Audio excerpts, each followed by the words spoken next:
Oh, great. Got three of you guys, huh? I know the rest of us is all JOC. So, name is Gary Bell. I'm an Assistant Procurement Officer with the City of Chicago.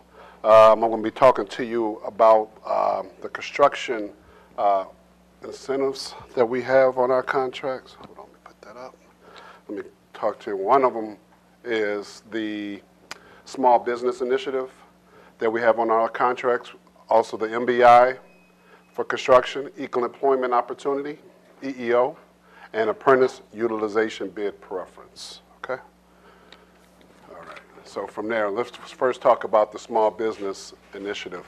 What this was the, target market was eliminated from construction projects roughly about 10, 12 years ago. So what this was an initiative to help encourage businesses in a certain tier groups to be able to bid exclusively on projects. And this is what this talks about. So, for example, the SBI, that's for project cost that's going to be less than $3 million.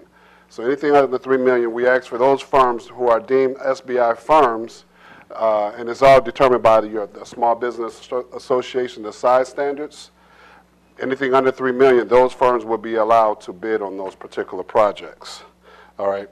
The eligibility for those, the business must be a business for at least 1 year. They must perform the majority of the work with its own forces. They're independent and not an affiliate of any other business. Has its principal place of business located in the 6-county region. And it is a race and gender neutral identification. Any small business that meets this definition is eligible to bid on an SBI construction project. So as I just mentioned, SBI 1 is for those that are under $3 million, and SBI 2 is under $2 million. The next initiative they came out with, and this was a little bit larger process, was a MBI, or the Mid-Sized Business Initiative for Construction. Okay, and these are for projects in between the $3 million and $10 million range. And it's still the same thing applies, that the business must be in a business for at least 1 year, perform the majority of the work with its own forces, independent and not affiliate or subsidiary of any other business, and not a subsidiary or affiliate of any business. So this is a unique opportunity for those firms to be exclusive on those projects. And our main two departments that utilize this are Department of Water Management and the Department of Transportation. But we're also trying to get other departments that are more construction oriented. Those are our main two. But we also, aviation also utilizes as well. And we also train with fleet and facility management, but they do not have as many projects in terms of the construction infrastructure type projects that those three departments have. All right. So now EEO. Now this is going to be, and this is more, we talk about this as on like an award criteria calculation on a bid. And this is for all bids that are at $100,000 or more. Okay, and it's designed to increase the utilization of minority workers and journey workers and apprentices and laborers on those projects. All right, any bidder that's proposing to use that, they ask for you to, they may apply for this incentive. And the bidder must show on their award criteria at the time of their bid, when they turn in their bid here, they must fulfill filling out that page that tells how much of your contract do you anticipate utilizing minority workers, minority and women journey workers, apprentices, and laborers.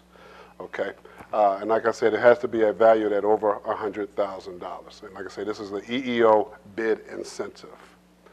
All right. I want to talk about what does an apprentice mean, but this is apprentice is anyone who is sponsored into an apprentice training program by a contractor authorized by the union to sponsor apprentices, enrolled in or has graduated from a construction technology training program administered by the City of Chicago, or is a graduate of a high school operated by the Chicago Public Schools. As I mentioned earlier, it's for all contracts that are over $100,000 or more, and there are different tiered incentives.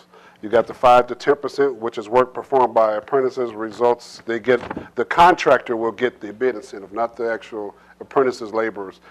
This is for the actual contract. They will get a 0.5% bid incentive if they utilize an apprentice on their program.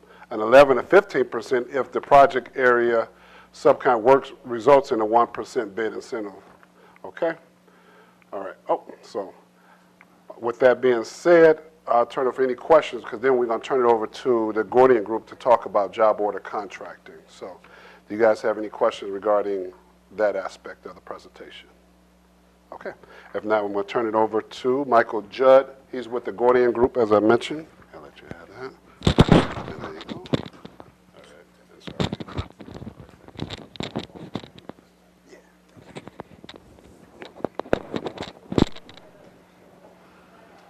All right. All right, everyone. As Gary had mentioned, my name is Michael Judd. I'm an account manager with the Gordian Group. All of my colleagues are sitting here. On behalf of the City of Chicago, I'm going to talk about the job order contracting program. A lot of departments have our program, so we were asked to come in here and kind of display how you guys can bid on a contract, get a contract, etc. So with that, there's kind of our brief agenda of what we're going to go over. We're going to go over kind of a brief overview of JOC and the history of JOC, especially in Chicago. Then really the meat and potatoes of what you guys want to get here out of this presentation is bidding on one of our contracts throughout the departments, and also getting the work after you get the contract. So the contract's the first thing you have to get. The projects come after that. And then obviously an open discussion Q&A about anything that you may have missed or any other additional details you'd like to hear. So JOC is a part of a family of indefinite quantity projects. You have JOC, WOC, work order contracts. The federal government began using the job order contracting program in the 1980s, but Chicago was one of the first city programs to get JOC in their city, and we've been here ever since. Today, there's close to $2 billion. There's close to $2 billion of work annually, with over 2,000 job order contracts throughout the country. So we've grown quite a bit. And there's just a couple of awards that we have. So in 2005, we received the Best of the Best Award in Miami for their use of their JOC program. And locally in 2015, Cook County received the NACO Award for their use of the JOC program. JOC programs are used very widely across the entire nation, very differently. So JOC is another delivery method that the city decides to procure their work through. So there's a couple examples up here as far as in-house trades, traditional bid, term agreements, and then there's our program, job order contracting. So these 6 steps are really kind of a brief look at the timeline of when we start a project, once you do have a contract, all the way to completion. So in short, the owner or your client would identify a project for you. They would reach out to you, go on a joint scope meeting. That's where you discuss your expertise about what you'd like to do to get the job done, no matter what trade or whatever project that they may have. Then you prepare your proposal through our system. And we're going to get into all this in a little bit, but this is just short and condensed for right now.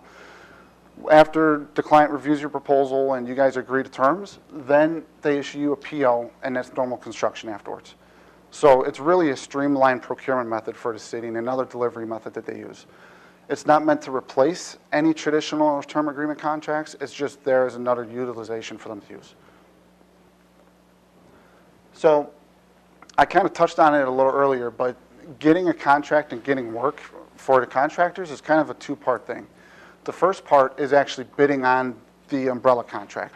So what that is the owner will advertise work through e-procurement or their system about what kind of contracts coming out for one of the departments in Chicago. If you want to get work with that department, then you have to submit bids, and again, I'm going to go over all of that and what's required. And then finally, they award you, if you have good criteria, to be a part of the job order contracting program. After you get that umbrella contract, that's where a lot of the procuring individual projects happen underneath that. So procuring individual projects from the owner has subcontracting opportunities there too. So if you're a subcontractor looking to get in the job order contracting program, we're going to give information on that too.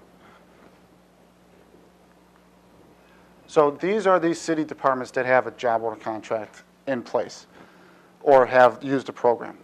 2FM, aviation, water, you can see all of those here. Look on the website, look to see if there's contracts coming up. I'm a helpful resource too. Those are the city departments that use JOC. These are some of the other Chicago area JOC programs. I'm not going to get much into that because we're only doing Chicago-based departments, but that's for your information, and you can go on all of their websites and find information about their job order contracts and sub-opportunities, advertisements, anything that you can come across on there. So what exactly is a job order contract? When you bid on that, what is it? In detail, it's a firm fixed price, it's competitively bid, and it's an indefinite quantity delivery method for smaller repair and rehab projects across the area, as well as minor new construction projects quickly. So that's a pretty detailed, long definition of JOC. So we like to break that out into 3 categories. The first category is firm fixed pricing. That is our CTC that already has preset prices when you bid on our contract. That's the main resource you use when you bid on our contract. And we'll get into that later. The competitively bid aspect of the definition, you're using that CTC to competitively bid your adjustment factor. You adjust based on the prices that are in the book and what you're comfortable with. And then lastly, it's an indefinite quantity. So there aren't any projects that are scoped out before you get the contract, but there's helpful hints throughout the CTC and in the pre-bid that kind of gives you an understanding of what scope it is. Not only that, you can determine whether or not the department fits for you. You know, the Department of Environment probably is not going to have the same scopes as Department of Water. So you kind of want to make sure your scope aligns with that department as well. So once the umbrella contract is awarded, you get all those projects after the fact in an indefinite quantity up to a maximum contract value. And we'll get into that too.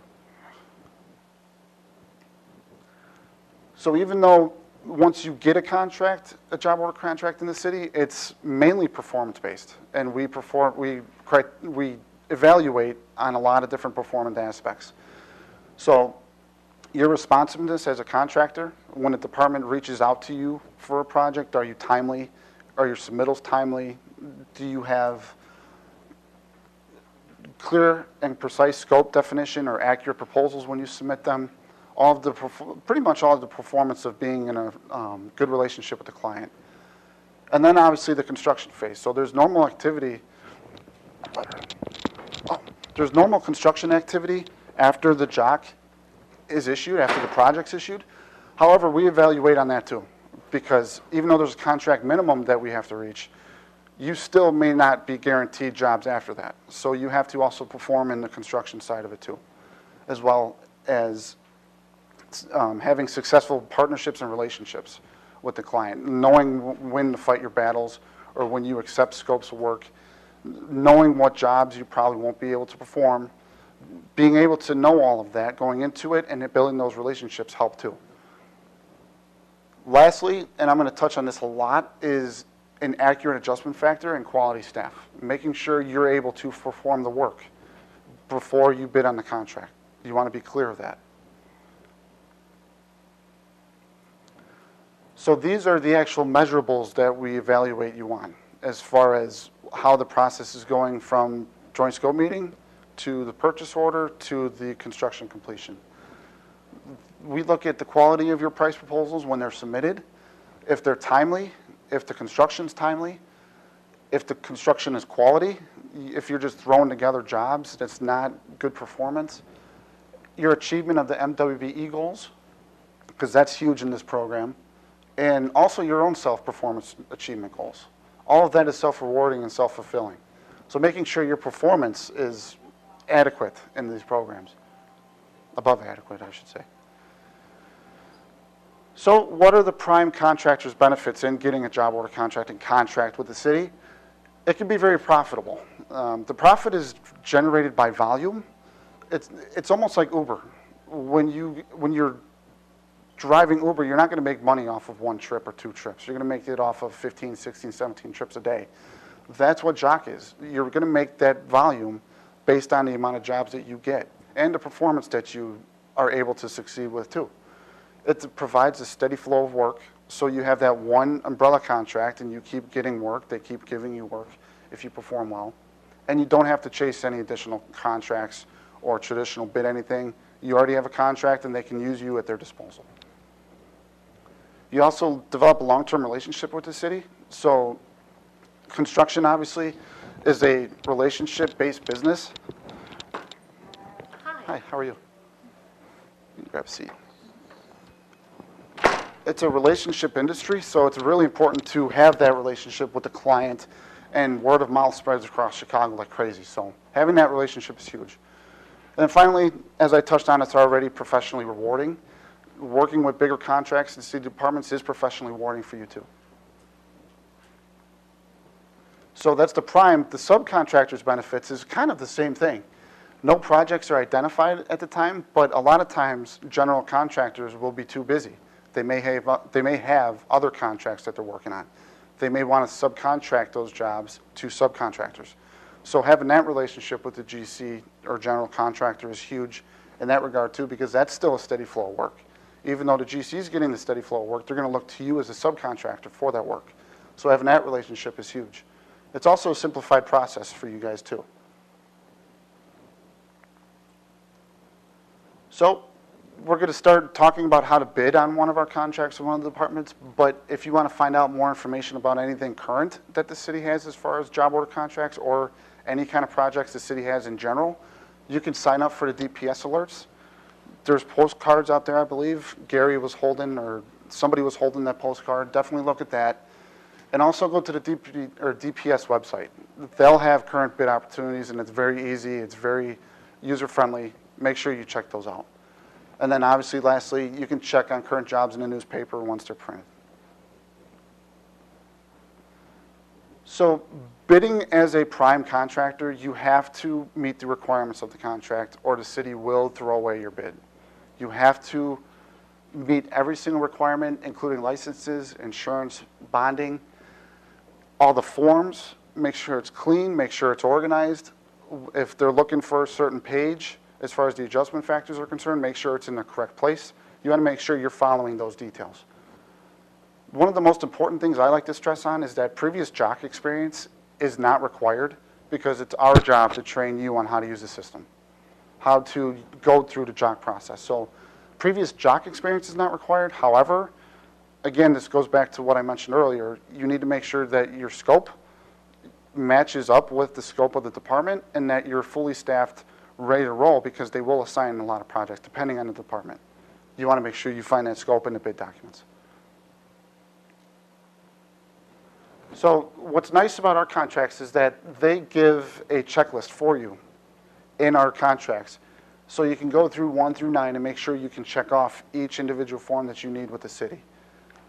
Required, like I mentioned earlier, licenses, insurance, and bonds, and being specific to that organization as well. So it's very handy.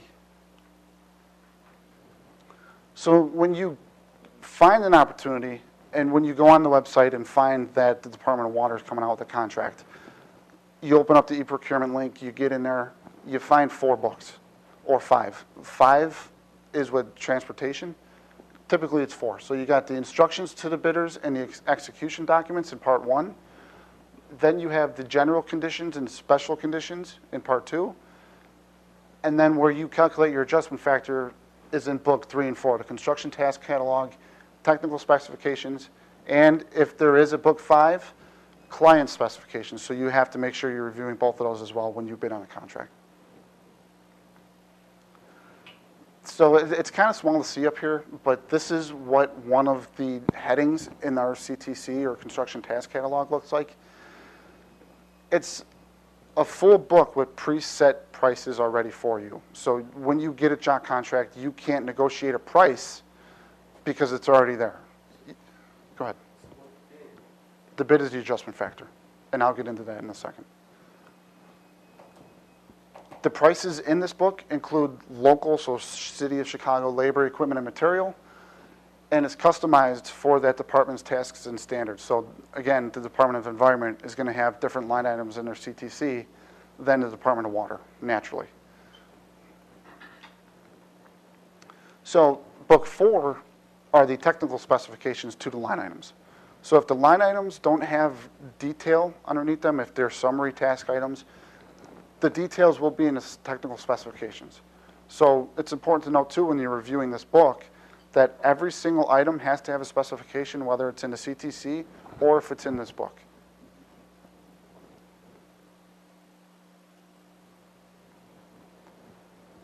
So when you bid on a contract, you bid the adjustment factor. That is what rate that you can go in every single job based on the fixed unit prices, the labor, equipment, and material. So this adjustment factor, we get a lot of questions about inflation because that's natural. Every year materials goes up. The adjustment factor is increased on a yearly basis. So it's increased based on the engineering news record or the E&R, and we have calculations to raise that adjustment factor. Let's say you have a 1.1, inflation is like 2%, it will go to 1.12 because just a national increase, along with some other calculations in there. That's over my head, but either way, your adjustment factor increases every year. So I touched on it earlier, but really we're going to get descriptive with making sure you understand what you're bidding on. The city is not going to give project scopes out, like individual onesie, twosie jobs. They're going to give pretty much 4 or 5 sentence general in the pre-bid meeting about what the contract is. So it's up to you to make sure you're looking at the CTC to make sure what kind of line items are in there, whether there's water work in there or remediation work in there. It's really up to you to look through those documents. But this is kind of an example of a scope of work that you would see. The second bullet point, the first bullet point is always going to say the same. The scope of work is defined by the tasks in the CTC, Construction Task Catalog. But you'll see something general, like this contract includes, but is not limited to, the renovation of facilities under the jurisdiction of the City of Chicago and may include site work, interior renovations, and exterior renovations. So you kind of can understand what kind of scope that this department is going to have. Typically, contracts are fixed, so they'll have like a 1-year term, couple-year options. You can find that in there as well in this example. It's 12 months with 3 additional 1-year option terms. So the way to calculate the contract, if you're performing well, if you keep getting JOC work, you would do 4 terms times $2 million, in this case, to get a potential of $8 million of work. So that's how you would kind of go through and read the contract and understand what kind of scope. There's going to be departments that have $50 million of work over the life of the contract. There's going to be departments that have $1 million, so really it kind of depends where you're at as a company as well. So there's really 4 steps making sure you're bidding correctly as a prime contractor. 1, you want to determine the direct costs. So you want to look at the CTC, making sure you understand those costs, understand the labor, equipment, and materials, and the unit prices. You want to make sure it's complete. You want to make sure, do you have to account or raise your factor or anything? If you think a cost is low in the book, that means you're going to have to raise your adjustment factor. Or if the cost is pretty high, that means you're going to lower your adjustment factor. We'll get into that. But you want to make sure the costs are kind of evening out with what you do as far as a quantity, as far as the job goes.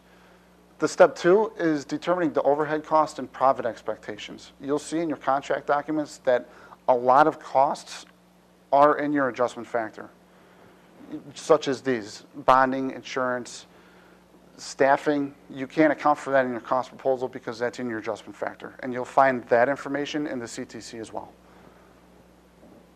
Step 3, bidding normal working hours and other than normal working hours, because there is a markup for that. You need to make sure you're bidding both.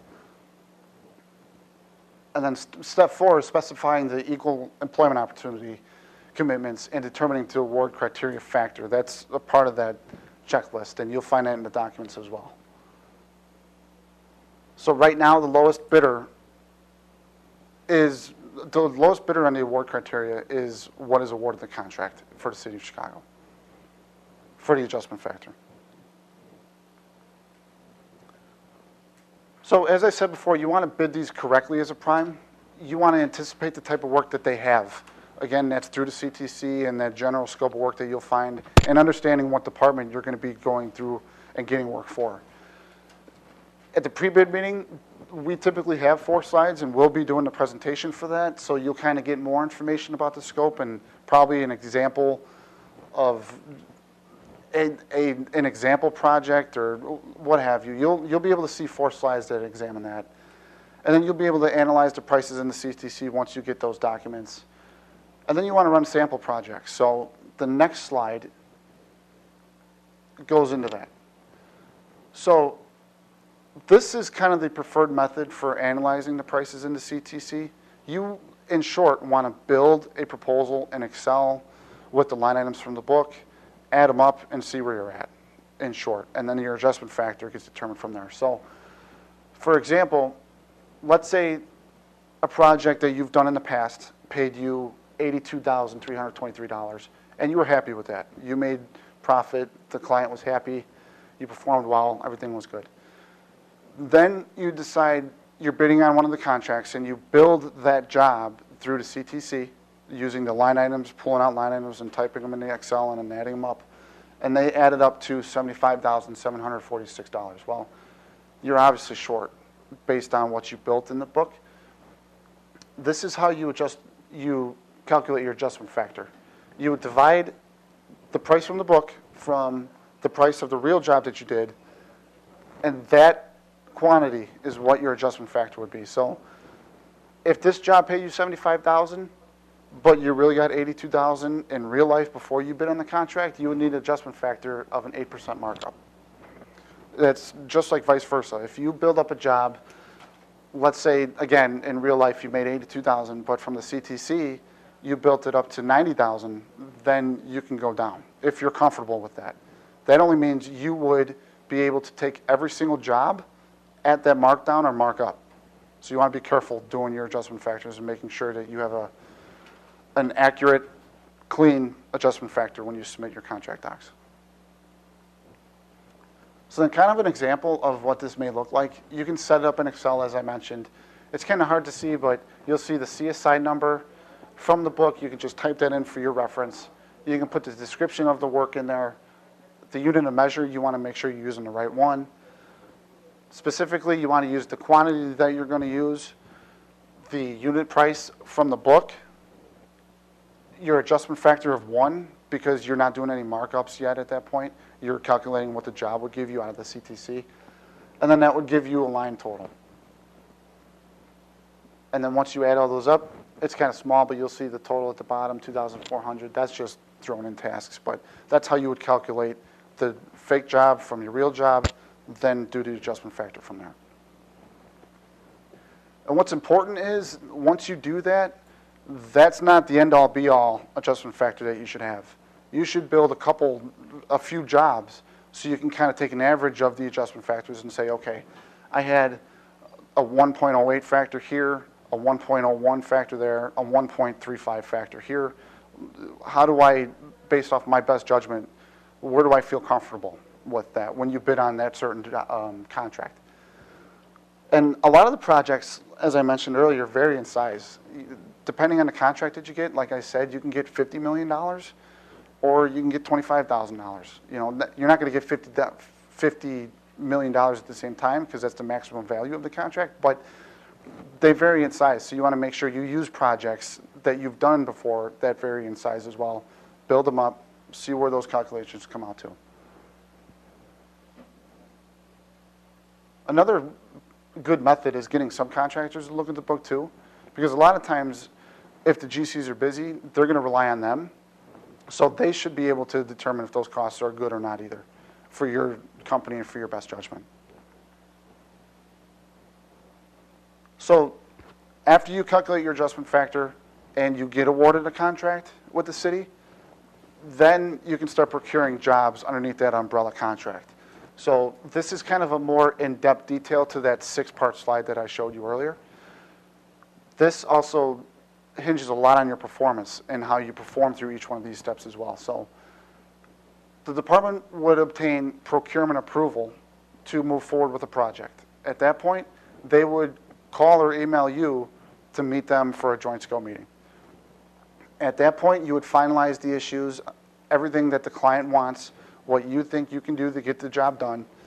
Once that's finalized, then they request a proposal from you through our eGordian system. And again, our job is to train you on that, so that shouldn't scare you at all when bidding on JOC contracts. But you would develop that proposal through our system. At that point, the client or your PM, project manager would look over that proposal, review it, make sure it's accurate, maybe talk to you back and forth, hey, you missed this area, or I think you accounted for more than what we talked about. Once you guys settle those, then they will ask for a package with subcontractors and their M or WBE status, because you'll find in the contract documents that's very important to fulfill, and cert letters for all of those companies. So once you get that package together with the scope, the proposal, any kind of drawings that you may have to have, schedule, then procurement looks over that, they approve of that, and they give you a purchase order or a blanket release. And after that point, that's when normal construction activity happens. So pre-construction meetings, progress meetings, et cetera, until you're done. The JOC process is just up until the purchase order. So in general, it should take this whole process about 35 to 45 days. Traditional is a lot longer than that. Term agreements are totally different from that. In-house trades are totally different. The process here should take 35 to 45 days. So it's a streamlined procurement method for the city to use for you.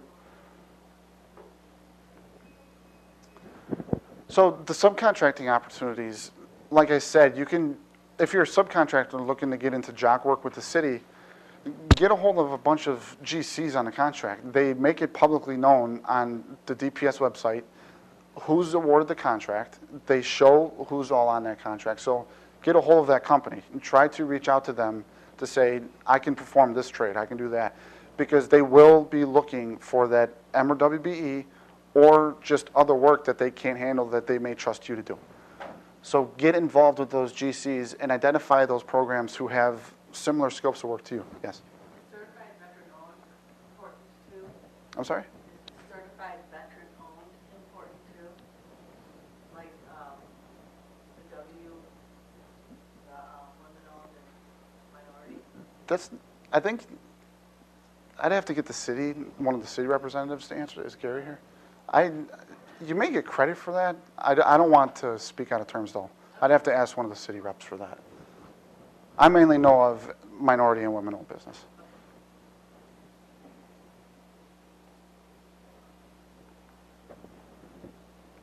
So obviously as a sub, having that relationship with the prime is huge because you can get more work because the prime gets more work.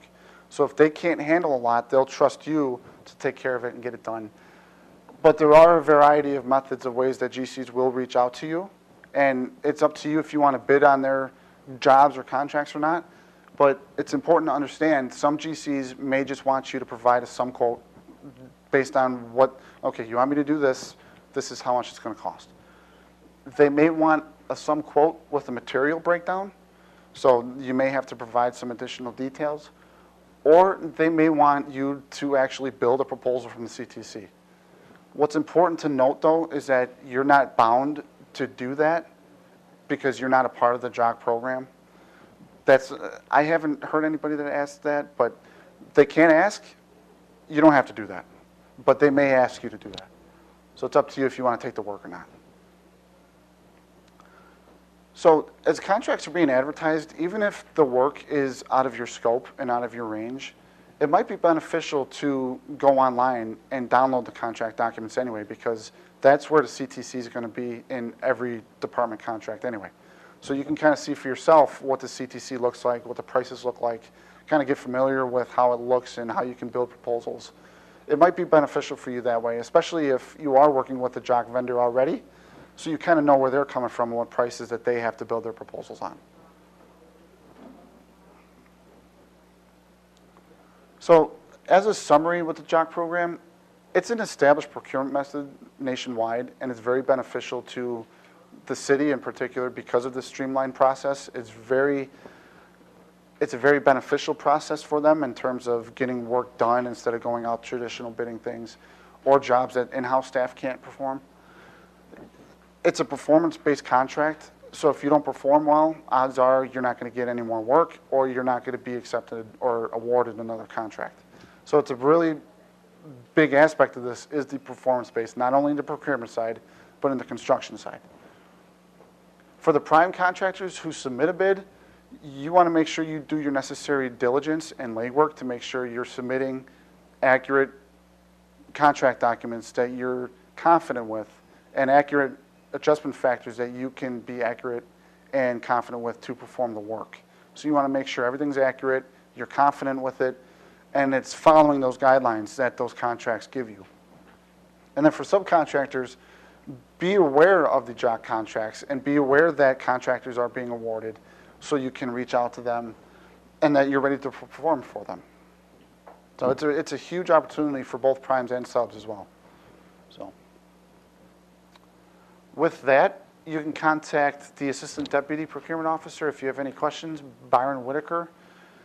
His email is actually byron.whitaker@cityofchicago.org. That's my contact information. Feel free to contact me at any time. I'm always willing to talk about JOC. I love JOC, so I'll be able to help. With that, are there any questions? Oh, yeah, sure. I'm sorry. Actually, I think I have some business cards on me. Do you have any more materials that you passed out? It's all on the table out there. Yep.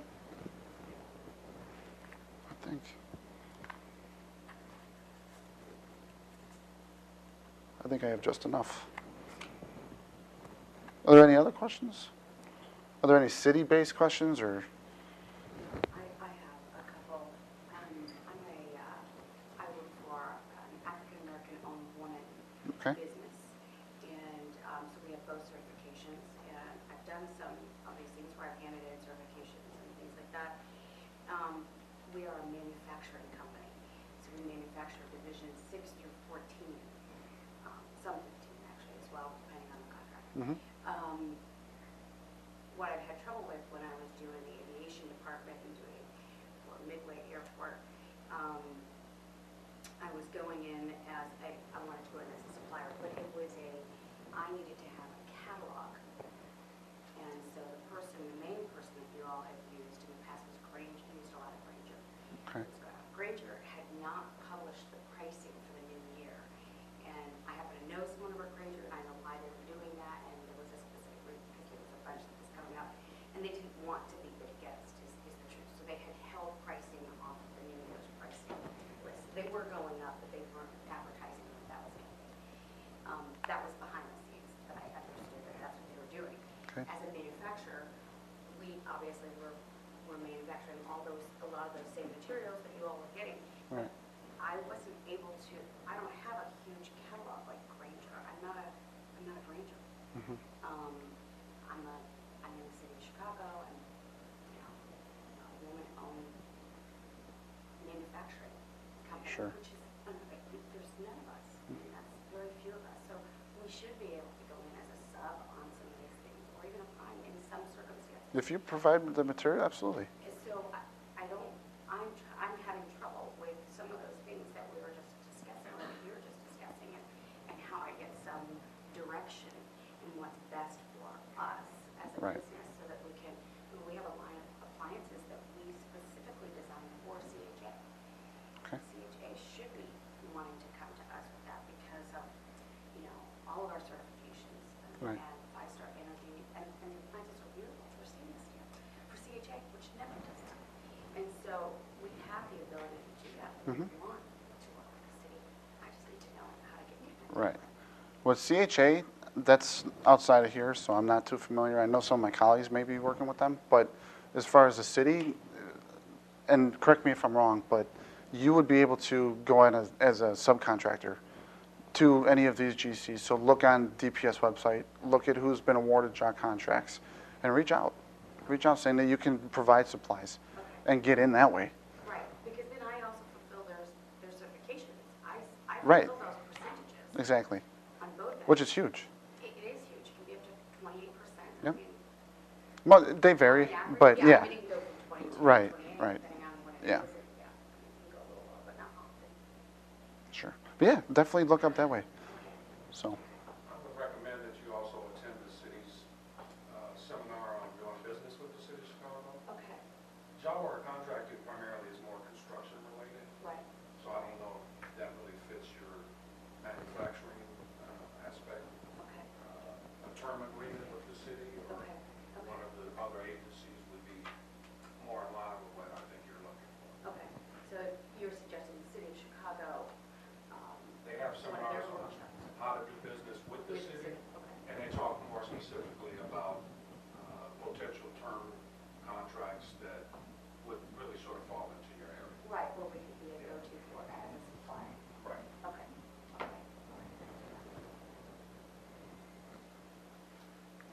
Anybody else? Yeah. So, as of today, anybody can bid on these contracts that come out, any contractor in Chicago, or do I have to qualify to bid? Well, you have to qualify with your bid documents, but you can bid on a contract. Okay, so the JOC, the JOC program, doesn't, anybody can do it as long as it meets the requirements. Yes, but to perform the work on site, you need to have union contractors on site. Yeah, so this is union. You have to use union contractors on site, but you don't have to be union to have a contract with the city. So you're still expected to fulfill those requirements, but as a general contractor, you don't have to be union. And so I'm not a union contractor. Sure. If I went to board, I have to use union contractor. Yes. Yeah. Union employees. Yep. From carpenters, local. Yep. Yep. Has it always been like that? Yeah. With the city of Chicago departments. Yeah. And their wages are there too? Yeah. Yep. Exactly. Yep. Sure. You mentioned it, where can I find the general contractors? It's on the DPS website. DPS, it's one of those slides in here, so I think it's, Could you basically say what CTC stands for? Because I was trying to figure it out. I'm good with that. construction Construction task. task catalog. It's referenced throughout. It's all right. Page 9. Page 9. Construction task. Yep, right there. It's kind of small, but. So there's the website there for you. I'm not sure what page it's in your pamphlets, but. Yep. And you want to help us with these contracts, or? We help you train. Yep. It's not really a class, but we can meet with you on site at your office and train you how to use the system, how the JOC process works, all that. Right. How to build, how you set that up? Oh, well, you have to have a contract. But, yeah, yes, yeah, yes, yeah. Yep. So if I'm bidding in person, am I a prime contractor? If you're bidding on one of these contracts, yes. Yep.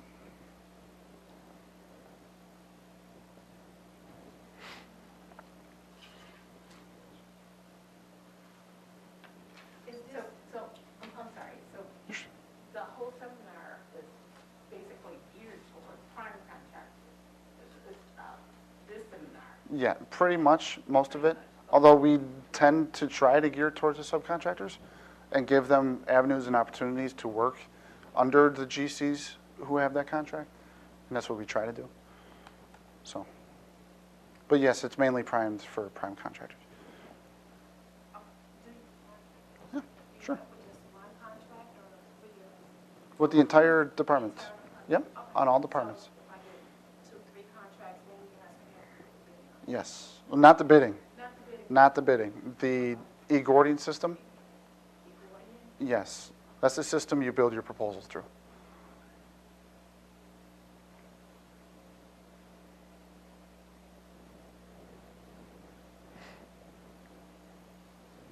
And every time it's like, you do seminars for subs? We don't, but there's outreach events you can go to. I think Gary mentioned February 6th. There's a good community outreach program. I forgot the exact location, but for vendors who go. DPS website. You'll find it there. Yep. I can check on the DPS website. And you'll find it there. Construction Summit, they have them every year. I don't recall the exact address, but it's downtown. Okay. Yep.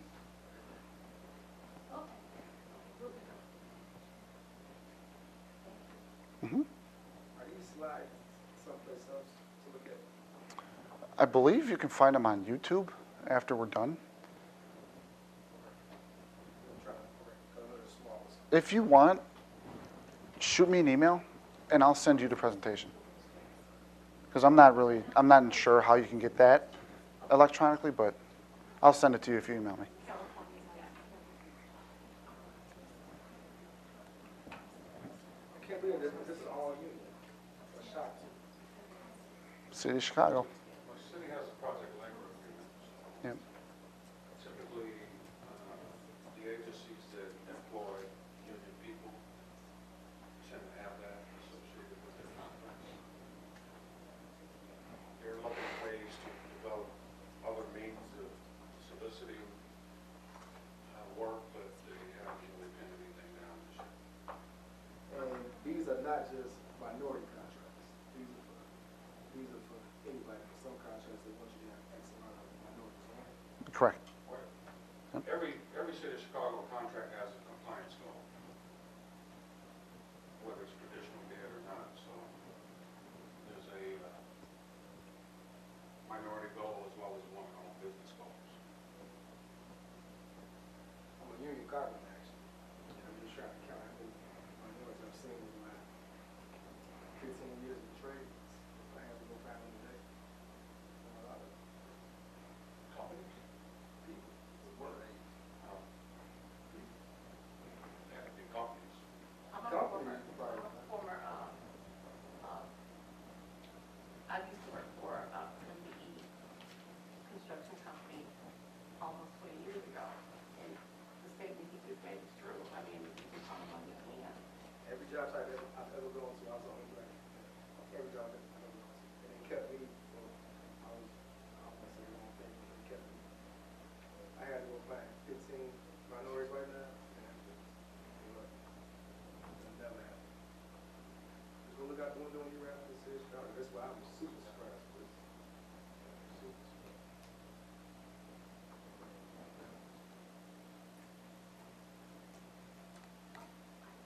Sure. In order to get contracts for like construction, do I have to be in business for 1 year? Or no, my question is, as a subcontractor, do I have to be in business for 1 year in order to get a contract? No, I don't. no, you just didn't need to be certified. Okay. So, okay, can I bid even if my contracts are pending? I mean, my certifications are pending, like MBE? I'm not too, with other contracts, I know you can. You have to prove certification at the time of submission. Oh, Does that email receipt work? the email? That they are? Certification. Not for you, okay. It Okay. doesn't work with the application, Not the email, not the email. right. So I have to have printed copy, Yeah. actual copy. Of the certification, yeah. There may be instances where you could be in an application stage, but that's really a procurement question. So I'll have Yeah, I would defer, that's why I don't know. Byron, Right. address that question. I'll go back to his contact information, but I'll give you the correct email. It's Byron, B-Y, R-O-N, dot, and then Whittaker, as it's spelled there, W-H-I-T-T-A-K-E-R, at cityofchicago.org. Phone number's correct.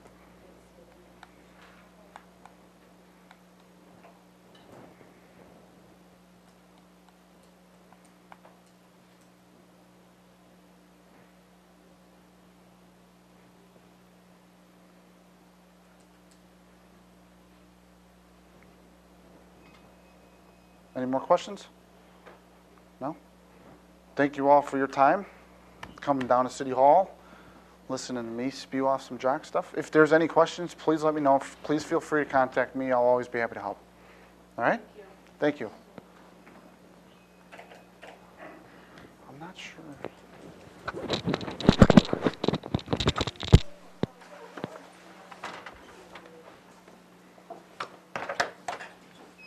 I'm not sure. Excuse me, two of you didn't sign in, so can I have you sign in? 23rd. 23rd.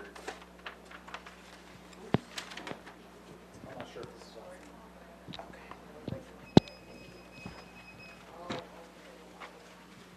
And if you have the evaluation from the class, you can leave it on the desk.